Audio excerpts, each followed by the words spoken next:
So I might I'll speak first and then I'll hand you to Petter to chair the remaining part of this session. So as I mentioned earlier, and as you may have guessed, given what's been happening around here today, I lead the priority on violence against women for both the centre and the program. In our research, we use the definition of violence provided by the UN and used by the World Health Organization, that violence against women is any act of gender-based violence that results in or is likely to result in physical, sexual or psychological harm or suffering to women, including threats of such acts, coercion or arbitrary deprivation of liberty, whether occurring in public or in private life. And in our sexual violence report that you've heard about already today, we define sexual violence as any act, any unwanted act of sexual activity. So it's a very broad definition. The Australian Longitudinal Study on Women's Health, which we've also talked about, is at the core of our centre in terms of data assets. We have been collecting information about women's experiences of violence over a 26-year period. It is one of the only studies in the world to collect longitudinal data on women's experiences of violence, and the only one which is nationally representative. The findings indicate a long-term impact of any forms of violence, including negative impacts on mental health, physical health and social well-being, consistent links with various health behaviours, particularly smoking, and economic stress. So there are implications from these experiences of violence for every aspect of women's lives, their economic, their social well-being, as well as their physical and mental health. We've also found some information that might be helpful in designing programs for recovery. Longitudinal data do permit the identification of those things that are present in women's lives and that are associated with recovery from experiences of violence. We've mentioned some today already, but I will stress again the importance of tangible support, emotional support, informational support and access to supportive health services.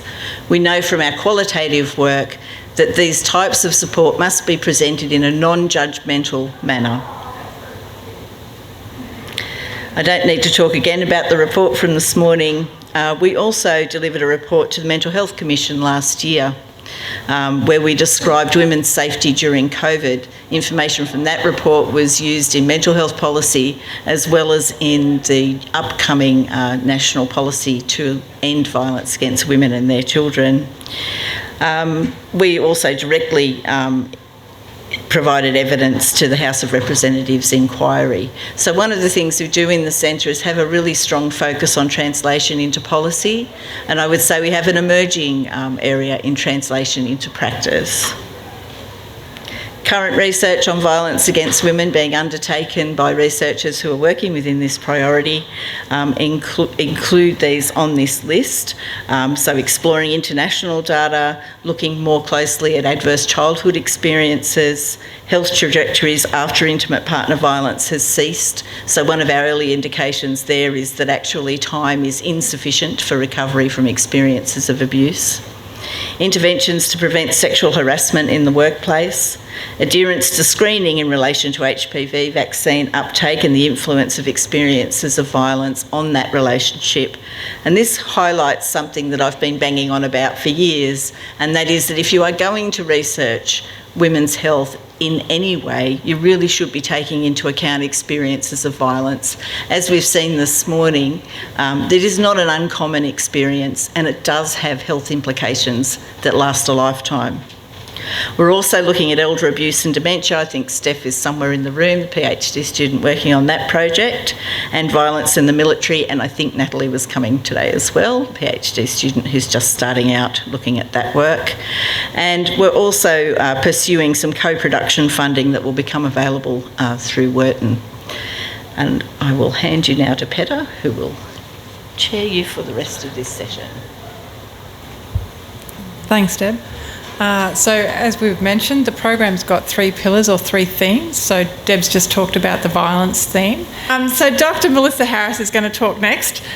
She's a Braun Fellow at the Centre for Women's Health Research, and she's the Deputy Co-Director for the Women's Health Research Program with HMRI, and she's leading the talk about the worldwide Wellness of mothers and babies, that's our second theme for today.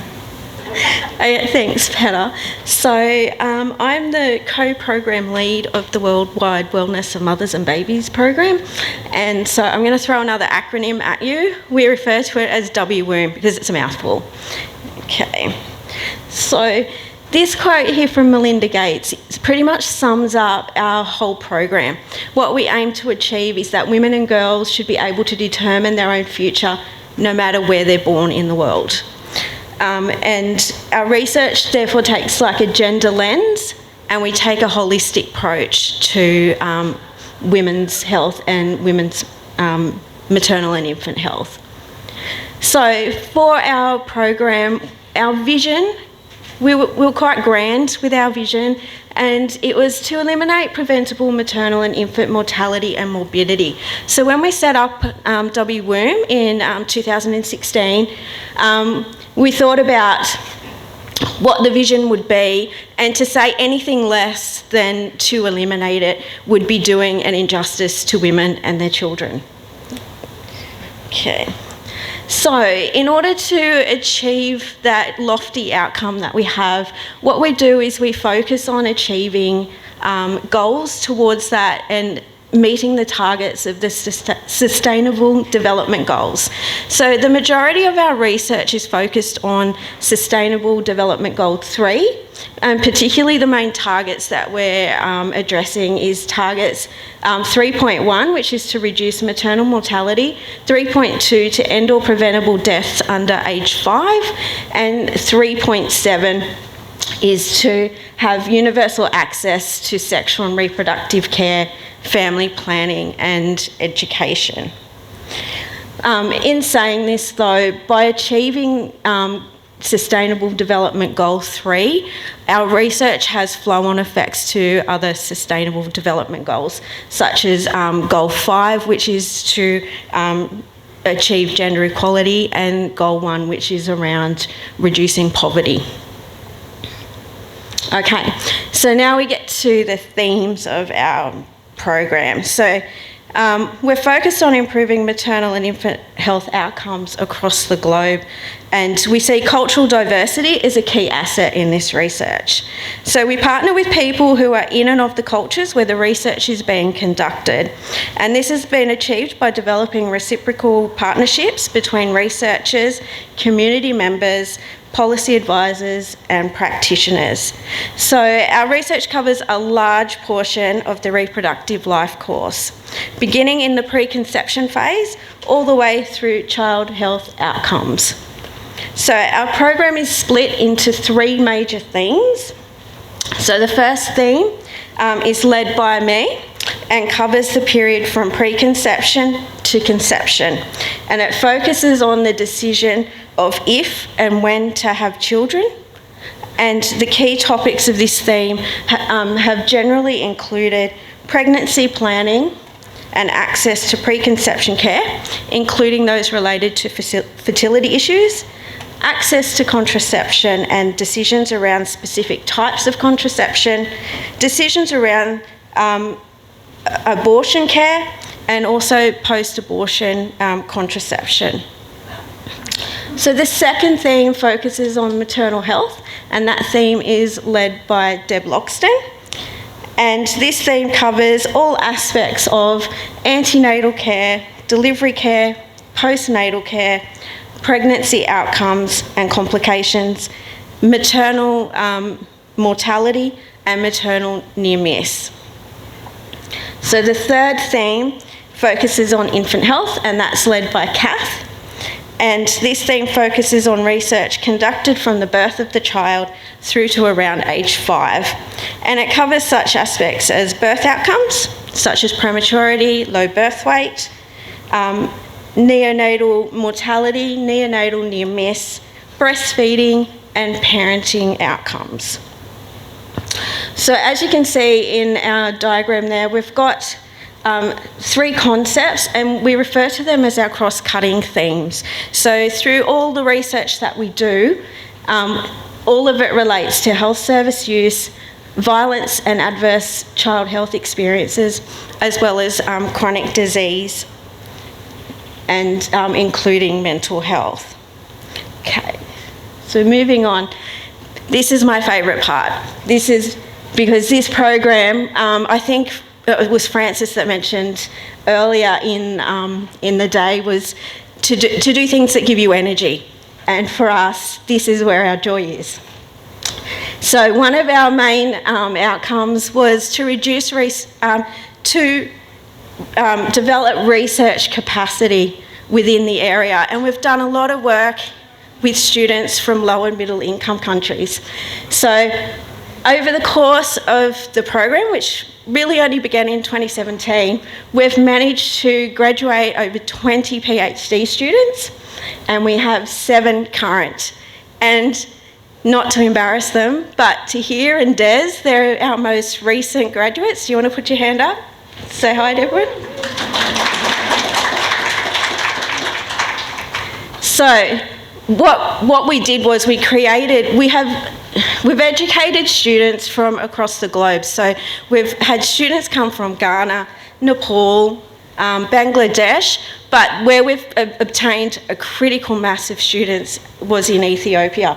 And what our research has done was enable us to make some significant strides in reducing those outcomes in Ethiopia. And one of the activities we did before the world got shut down with the pandemic was we met with the Ethiopian ambassador to Australia. So you can see in that picture there, all our Ethiopian students and the team, we met with the ambassador. They told her all about their research, and what that has done has promoted more opportunities for us to make a difference at a national level. So we've had engagement with the Ethiopian Ministry of Health, and we've also expanded our research capacity building by developing MOUs with 2 universities in Ethiopia, so Haramaya and Deborah Marcos. And to top it all off, in 2021, as a result of the work that we've done in this area, Kath, Deb and myself were really proud to receive a Research Excellence Award for our supervision experiences. So, the future of WWOMB, so where to next? So we've done a lot of work in Ethiopia, and a lot of that work has been on an epidemiological level. So what we're doing now is to then translate that information that we have into developing interventions to improve maternal and infant outcomes. So we'll re-engage with the Ethiopian Ministry and also with consumers in Ethiopia. So we have a large number of students that are now spread across the country and across the globe. And so what we're in the process of doing is setting up a mentor program to keep our students connected and being able to collaborate with each other through an alumni network. And the last thing we're doing is we want to take the model that we had, particularly what we've done in Ethiopia, and expand that into the Asia Pacific region. And so far we've been successful in obtaining some pilot funding through the targeted SDG grants with the university, and we're now looking at short birth interval and family planning, maternal and infant outcomes. So we've done a lot of work, but we've still got a lot to do. And I think that's it. Thank you. Thanks, Mel. We'll move this on. That was very good. Some in-depth work going on there. We'll move this on. I'll introduce our next presenter, who is Dr. Catherine Chojenta. She's a senior lecturer with the School of Medicine and Public Health, and she's the co-director of the Women's Health Research Program at HMRI, and she's going to talk about the last pillar of work that we are focusing our attention on, healthy ageing. Thanks for that, Pata. So I am currently the new lead of the Healthy Ageing stream, but I stand on the shoulders of giants here because this is Julie Byles' baby, and due to her recent retirement, it's been handed to me, but a lot of this is her work and her collaborations. So when we talk about healthy ageing in terms of the major principles that we cover, we do look at health service utilisation, but we consider that health service utilisation and the cost is not an expense, it's an investment. We think about how we can look at what women's intrinsic capacities still are, as well as what the external supports are that are required to help women to age and to do what they would still like to do as they age.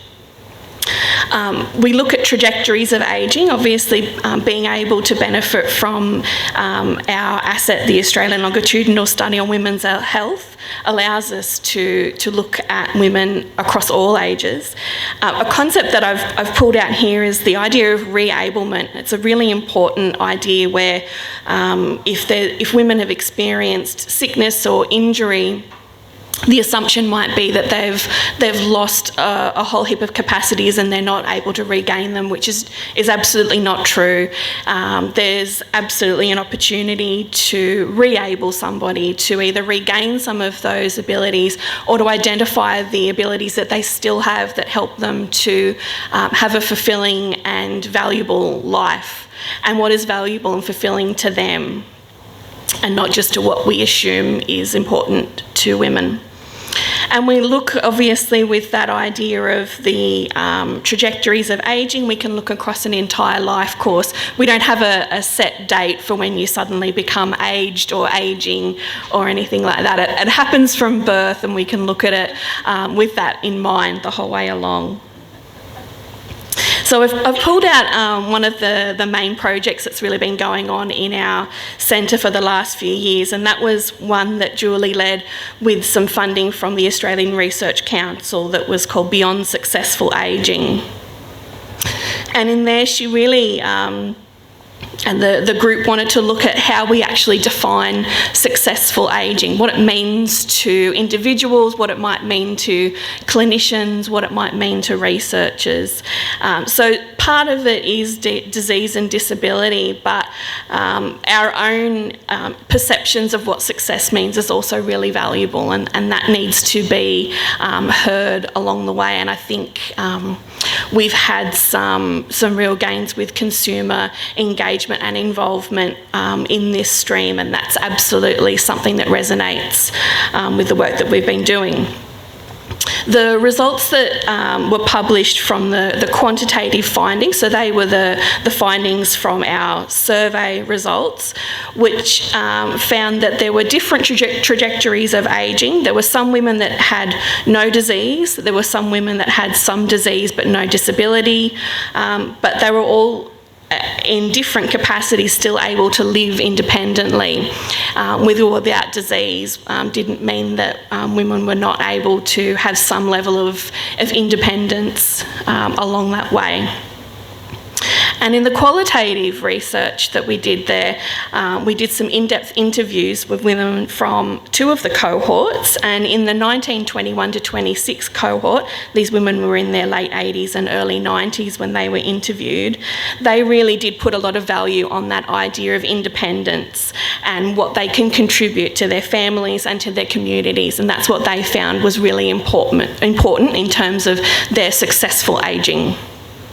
And I actually conducted the interviews with the 1946 to 51 cohort, and that was quite interesting because these were women who had very set plans for their retirement. Some had downsized, some had upsized their housing, but very much had a desire to stay in their own home and had very little plans for older age, and had a lot of hesitations about what their older age might look like. And I think one of the main things that came up is that there was a real concern with what was available and what was suitable that may not meet their needs in the future, and we have a real ongoing issue there with being able to meet the needs of people as they age. We also have some successes in this theme to celebrate as well. So I highlighted a couple here with 2 of Julie's students being awarded the best thesis by CPAR. Please don't ask me what the acronym stands for right at this very second. Over the last 2 years, and then the one I've put in the middle there, I think, is a very exciting one to celebrate, and that's Julie being awarded her Officer of the Order of Australia earlier this year. We're really delighted to see that happen. And the other main thing that's been happening this year is we've been holding a series of workshops that were focused on looking at the idea of dementia and where the gaps might have been. So this was a really well-attended workshop where we had a range of different people getting together. So we had clinicians, you can see a whole heap of different titles there. We had residential and community aged care providers. We had carers as well as some academics along the way. And so their job was to look at what the gaps might be in terms of services in the Hunter and what might be needed to overcome those gaps. And you can see here that they actually came up with quite a few gaps, and they've identified them across different stages of age as well. So that not in stages of age, in stage of dementia.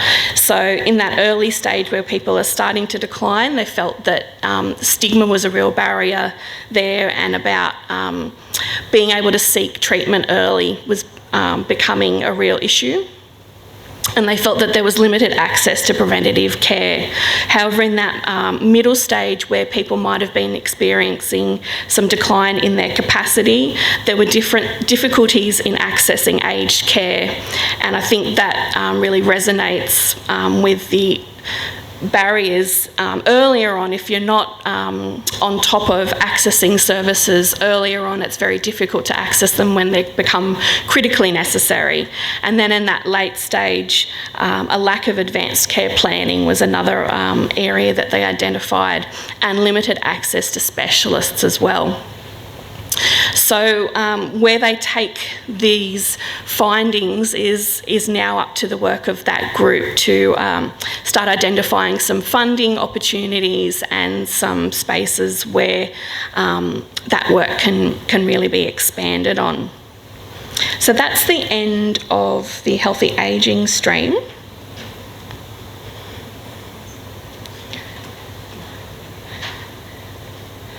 So, look, I'm happy, I'm here. So we were just going to plug a few of our upcoming events that the program will be supporting through the rest of the year.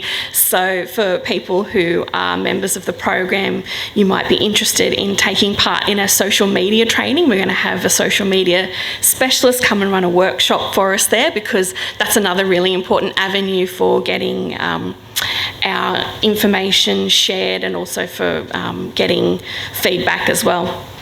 We're going to be looking at some qualitative research methods workshops. We're going to be focusing on consumer and community involvement and engagement as well. And a career development workshop will be held later in the year, and a statistics for longitudinal research workshop as well. So I wanted to just formally close this component of our day, and thank you all very much for attending. Yes, we have lunch still available up the back there, and an opportunity to have a conversation, especially if you'd like to have a chat about our priorities. And then this afternoon, for members of our program, we're going to be having a priority setting workshop as well. So that's going to be held in the Cameron room starting at 2:00 and available on Zoom as well. So we look forward to having further conversations about that then. But for now, thank you very much.